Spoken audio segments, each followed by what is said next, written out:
Elle a fait le coup du marteau avec tous les milliardaires du pays et finit par le regretter. Partie 3. Les histoires des pieds-pots. Ouah, c'est quel travail ça! Une seule nuit, et je suis millionnaire en francs. Ce business est prometteur.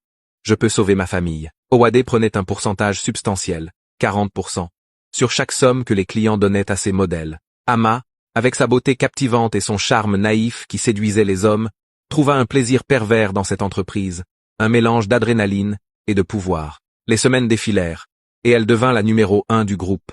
Tous les clients la demandaient, la surnommant la perle du Togo.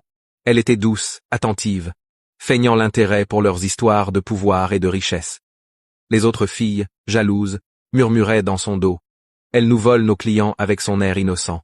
Ama et Owade faisaient fortune ensemble. Elle envoyait de l'argent hebdomadaire à ses parents, qui purent rénover leur maison, acheter des semences de qualité, et même inscrire les jumeaux à l'école voisine. Des mois passèrent, Ama accumulant des biens, vêtements de marque, bijoux, un compte bancaire gonflé. Mais la tension avec Owade grandit. Un jour, elle vint se plaindre dans son bureau. « Owade, je ne vais plus travailler avec toi. Tu gagnes trop de commissions dans notre dos. Ton pourcentage est exorbitant, presque la moitié. Je peux gérer seule maintenant. » Elle lui parlait désormais d'égal à égal, sans le titre d'oncle. Elle fit ses bagages et s'installa dans une villa qu'elle avait achetée cash, une demeure moderne avec piscine infinity et vue sur l'océan, accompagnée d'une voiture sportive rouge qu'elle conduisait avec assurance. Ama était aux anges. Elle empochait tout, sans intermédiaire. Elle menait une vie de luxe effrénée, plage privée où elle sirotait des cocktails sous les parasols, hôtel 5 étoiles pour des week-ends solitaires, soirées dans des clubs huppés où la musique pulsait comme un cœur affolé. Elle avait tous les contacts des clients d'Owade, volés discrètement de son répertoire, et ne manquait de rien. Manucures hebdomadaires, shopping à Paris via des vols charters, et une garde-robe débordante.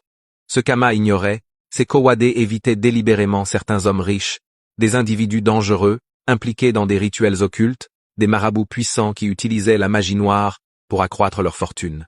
Un soir, alors qu'elle se relaxait dans son salon au meuble design, elle reçut un message anonyme. « J'ai pris ton numéro via un ami. On m'a dit que tu gères bien le travail.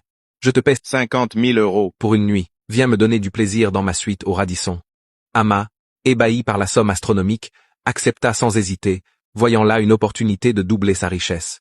La nuit fut étrange. Le client, un monsieur mystérieux aux traits anguleux et à la voix grave, insista pour éteindre toutes les lumières, prétextant une préférence pour l'obscurité. Le rapport fut intense, presque violent, et Ama nota mentalement « Ce monsieur est bien doté, je mérite ce prix. » Mais elle ne savait pas qu'au moment culminant, il avait introduit un objet rituel dans son ventre,